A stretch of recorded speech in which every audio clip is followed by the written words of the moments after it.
As society places more and more pressures on everyone to have a specific body type, people have chosen to go and get it done professionally. Various institutions that offer such services have popped up all around Kenya, the Da Vinci Hospital being one of them.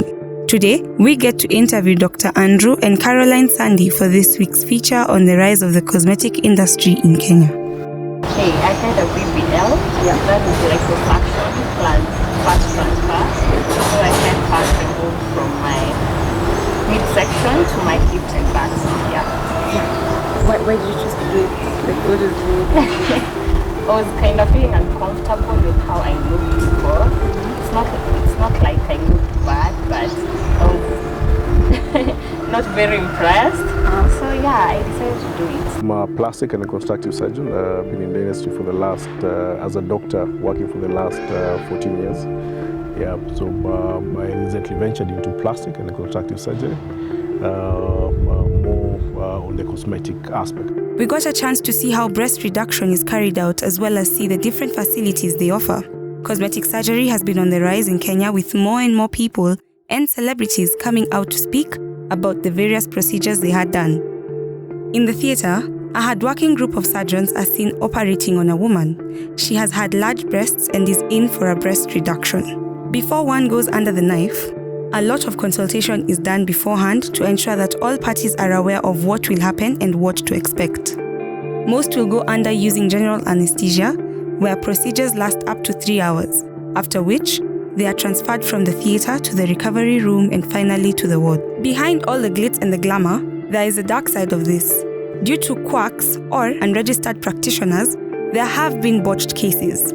One way of avoiding such would be by confirming with the list of accredited practitioners, online or physically, at the Kenya Society of Plastic and Reconstructive Surgeons Board. We have the non-invasive plastic surgery.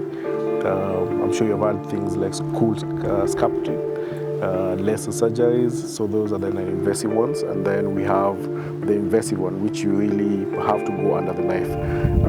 Under the invasive, which we practice a lot here, as she's referred, she had a Brazilian butt lift. That's what we call BBL, and it involves removal of fat from your lower body, the abdomen, and transferring to the hips and butt to give you that shape, waist shape. What I need to emphasize is ensure the person who's doing a surgery is a board-certified plastic surgeon, and that list. You simply go to the society for Kenya Society for Plastics, Reconstructive and Aesthetic Surgeons, where we have a list of all the surgeons who have been registered to actually perform plastic surgery and cosmetic surgery in this country. Were you scared?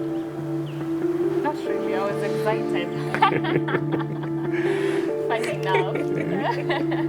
I was excited because I really wanted to do a surgery. What, on a scale of 1 to 10, 10 being I want to die. How was your pain level? Okay, maybe a 5. What? Yeah.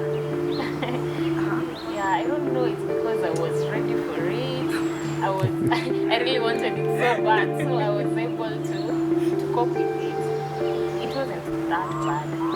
Slimming, pills, slimming, creams, always.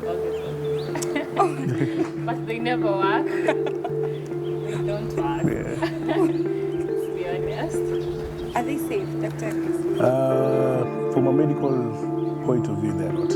Because you see, most of the time you don't know the content, the ingredients that are used to make those slimming pills or those oils you're talking about. Some people go as far as putting mercury in some of these creams that ladies use, and you see that is something that can really cause a lot of damage and even lead to you getting cancers later. So beyond that, when you've used those creams and those pills, which are more herbal in nature, when you come to us in the institution, it increases your risk in the hospital of getting a complication because they damage your kidneys, they damage your liver. You see, you won't see, but then when you go under, then it becomes risky. So what we normally advise, if it's something that has not been approved by the Pharmacy and Poisons Board that regulates medicines and poisons for use by humans, then it's not safe to do that. After the surgery, when the patient is feeling up to having a spa treatment, they head into the spa and are pampered accordingly. The facility also offers massages to drain the lymphatic fluids to ensure full healing. With every institution, there are challenges faced by each one. In this industry, the secretive nature of the patients is the main challenge.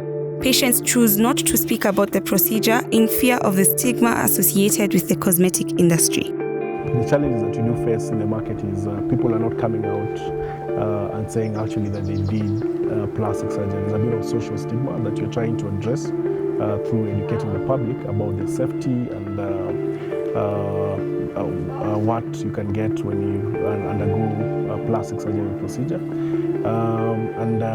That issue of not coming out, because most people in the social media and Instagram have actually undergone the procedure, but they're not coming out. They'll tell you, oh, I've used corsets, or I've exercised.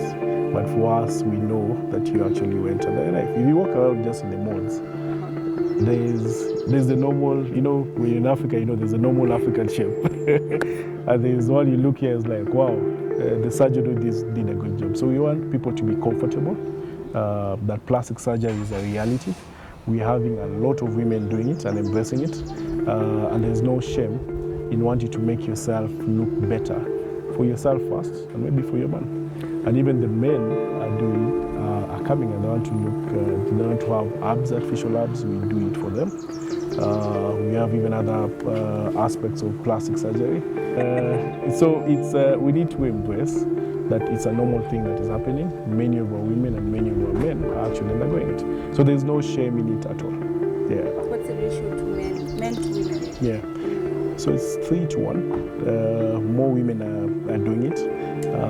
Men, they mostly do it for when they have male boobs, when they want enhancement in terms of size, and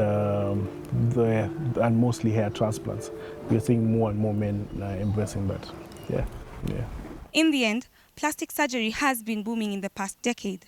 Statistics indicate that nearly 32% of women go under the knife each year to not only feel good about themselves, but to also fit into societal pressures. This has been Joan Junge, Look Up TV, Nairobi.